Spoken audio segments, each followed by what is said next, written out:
Welcome back to Nugget's Dungeon Terrain, and in this, the 32nd episode, we're going to be building the second part of our Alchemist laboratory.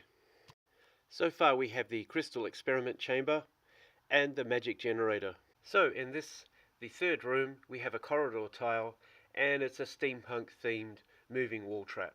Using this base coated stage of the model, I'm just going to explain how the different pieces of XPS foam are put together.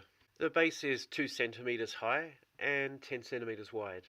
The walls are 4 centimeters high and wide and run the length of the piece. Here you can see the two loose moving wall sections that were cut out of the side walls. To give a dangerous claustrophobic feeling, it was important that the tile had 2 spaces on each end and ran only 1 space width down the middle.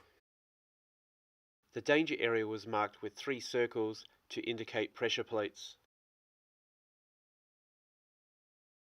The candle holders were made by cutting off these sections of limbs that were holding pole weapons and drilling out the core using a micro drill.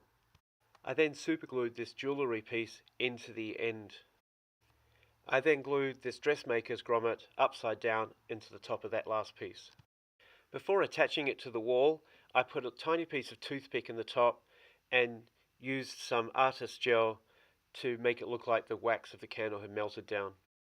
The gel actually looked so good, I decided not to even paint it and left it as it was. I then took 4 of these shields, 2 of each set, and used them to decorate the pillars at each end.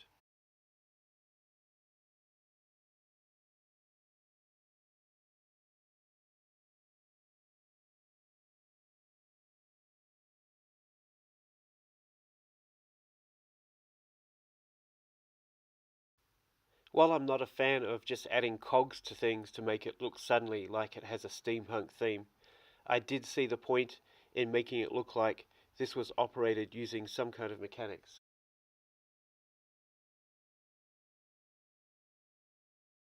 And I finished off by adding a little bit of red gore to some of the danger areas, making sure that the blood on the floor matched where it was located on the moving wall. So here's an example of how this room might play out and why I put the features where they are. So the assassin has run down the passageway and is now trying to deactivate the trap. The impatient dwarf, who thinks he knows better, decides that he should be the one to deactivate the trap and starts to run down the passage.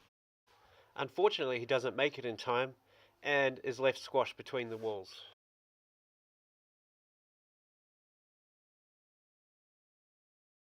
The elf is not impressed and is left wondering how he might now be able to get through.